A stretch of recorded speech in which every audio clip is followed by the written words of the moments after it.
नमस्ते। राम, सीता, लक्ष्मण और उनका रावण के साथ युद्ध। सदियों से हम इस कहानी को अच्छाई की बुराई पर जीत के रूप में देखते आए हैं। लेकिन सोचिए जरा, क्या सच में हीरो और विलन की ये कहानी उतनी ही सीधी है जितनी हमें लगती है? आज के इस विश्लेषण में हम मूल ग्रंथों के आधार पर इन किरदारों को एक बिल्कुल नए नजरिए से समझने की कोशिश करेंगे।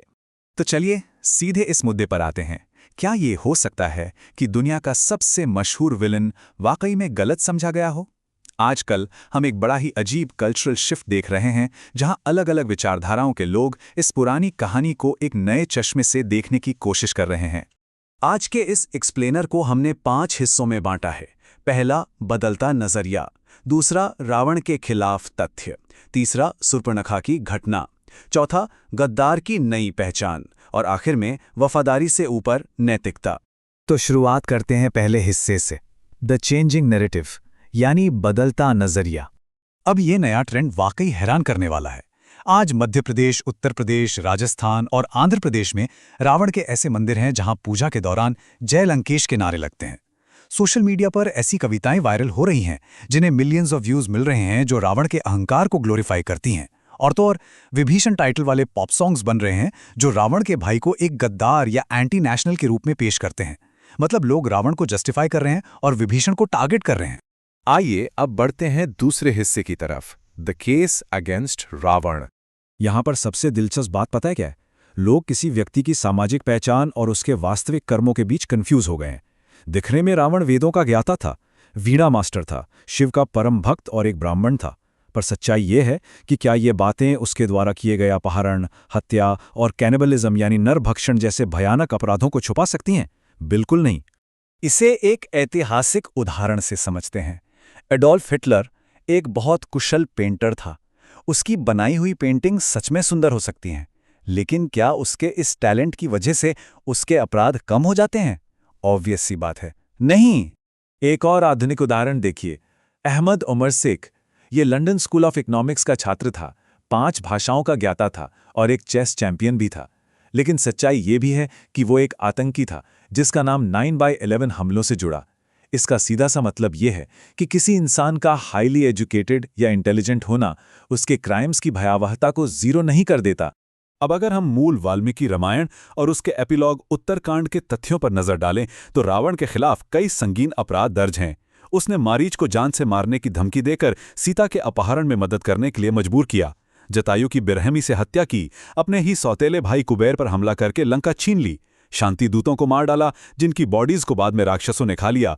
और उत्तरकांड के चैप्टर 18 में तो साफ जिक्र है कि उसने ऋषियों की हत्या की और उनका खून पिया। एक अच्छी पहचान होने का मतलब यह बिल्कुल नहीं है कि इस तरह की राक्षसी प्रवृत्ति को नजरअंदाज कर दिया जाए। और हाँ, अगर किसी को लगता है कि रावण एक बहुत ही महान और दयालु शासक था, तो इस कोट पर ध्यान दीजिए। खुद उसकी बहन शूर्पणखा ने अरण्यकांड के चैप्टर 33 में उसके बारे में क्या कहा है।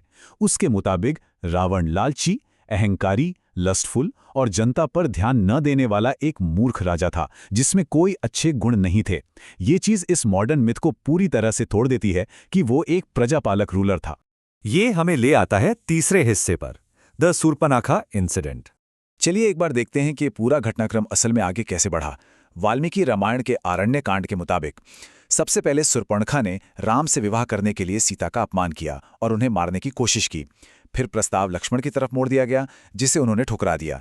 इसके बाद शूर्पणखा ने फिर से सीता पर जानलेवा हमला किया और तब आत्मरक्षा यानी सेल्फ डिफेंस में आकर लक्ष्मण ने उसकी नाक काटी। ये सीक्वेंस साफ दिखाता है कि ये कोई अनप्रोवोक्ड वायलेंस नहीं था, बल्कि हत्या के प्रयास के खिलाफ किया गया एक बचाव था। इस कहानी में एक और दिलचस्प मोड़ है। जब शूर्पणखा रावण के पास गई तो उसने बदला लेने के लिए कभी नहीं कहा। उसने दरअसल एक खूबसूरत महिला के बारे में झूठ बोला ताकि रावण के अंदर हवस जगाई जा सके। रावण द्वारा सीता के अपहरण का मुख्य कारण यही था, उसकी बहन का झूठ और उसकी खुद की लस्ट, ना कि परिवार की रक्षा करने का कोई महान उद्देश्य। आजकल एक बड़ा कॉमन आर्ग्यूमेंट ये सुनने को मिलता है कि रावण ने सीता को सम्मान के साथ रखा और उनके साथ जबरदस्ती नहीं की। लेकिन सुंदरकांड में सीधे तौर पर लिखा है कि रावण ने सीता को संगीन धमकी दी थी कि अगर 2 महीने के भीतर उन्होंने उसकी पत्नी बनना स्वीकार नहीं किया तो उन्हें नाश्ते के लिए पका दिया जाएगा। ये लाइन अपने आप में बहुत विचलित करने वाली है और उस सम्मान वाले दावे की पूरी तरह से हवा निकाल देती है। अब आते हैं चौथे हिस्से पर, Re-evaluating the traitor. देखिए, हमारा समाज अक्सर उन लोगों की तारीफ करता है जो बड़े अपराधों को रोकने के लिए अपने ही परिवार या रिश्तों के खिलाफ जाते हैं। याद कीजिए दीवार फिल्म का वो ऑनेस्ट पुलिस ऑफिसर जो अपने भाई के खिलाफ जाता है, या वास्तव फिल्म की वो माँ जो अपने गैंगस्टर बेटे को गोली मार देती है। रियल लाइफ में भी निकोल शूबर्ट जैसी माँ को सोसाइटी एक हीरो मानती है, जिन्होंने मास शूटिंग रोकने के लिए अपने ही बेटे को पुलिस के हवाले कर दिया, क्योंकि इन लोगों ने एक बड़ी त्रासदी को रोका। तो फिर सोचिए, विभीषण के साथ ये दोगला व्यवहार क्यों? और ये कॉन्सेप्ट इस बात को ब्रिलियंटली इलस्ट्रेट करता है कि विभीषण दरअसल थे क्या। हम उन्हें एक विसल ब्लोअर कह सकते हैं। विसल ब्लोअर वो होता है जो किसी प्राइवेट या पब्लिक ऑर्गेनाइजेशन की गलत और अनैतिक गतिविधियों को सबके सामने लाता है।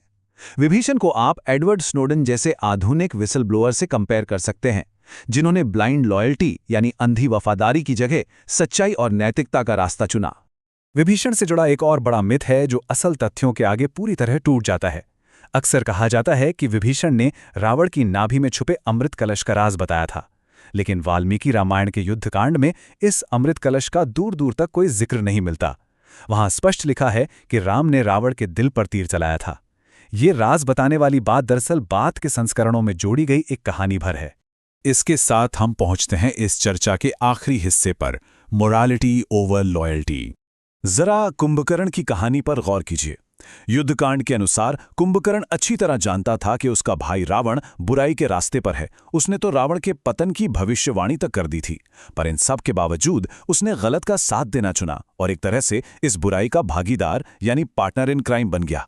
ये अंधी वफादारी का एक बड़ा दुखदायी उदाहरण है जो दिखाता है कि कुंभकर्ण और विभीषण की चॉइस में जमीन आसमान का फर्क था। तो सबसे अहम बात यहां ये समझने वाली है कि विभीषण को गद्दार समझना एक बहुत बड़ी भूल हो सकती है। वो दरअसल एक नॉन कन्फर्मिस्ट थे, एक ऐसा व्यक्ति जो सिर्फ भेड़चाल का हिस्सा नहीं बनता और वफादारी की आड़ में अच्छाई और बुराई का फर्क नहीं भूलता। वो जानते थे कि नैतिक रूप से क्या सही है और क्या गलत, और इसलिए उन्होंने सही का साथ दिया। यहां अंग्रेजी कवि रुडयार्ड किपलिंग की ये असरदार लाइन बहुत फिट बैठती है। अगर तुम अपना दिमाग शांत रख सको जब बाकी सब अपना आपा खो रहे हो, तो तुम सच में एक इंसान हो। जब आसपास के सारे लोग अपना नैतिक रास्ता भटक चुके हों, ऐसे वक्त में भी अपने विवेक पर कायम रहना ही असल साहस है। और विभीषण का चरित्र बिल्कुल इसी बुनियाद पर टिका हुआ था। तो इस विश्लेषण के अंत में एक आखिरी सवाल हम सबको सोचना चाहिए। क्या ज्यादा जरूरी है, किसी पहचान और परिवार के प्रति अंधी वफादारी, या फिर सच्चाई और निष्पक्ष नैतिकता के साथ खड़े होने का साहस? हमारी उम्मीद है कि मूल ग्रंथों पर आधारित इस चर्चा ने इस पौराणिक कथा को लेकर एक नई सोच जरूर पैदा की होगी। सोचते रहिएगा।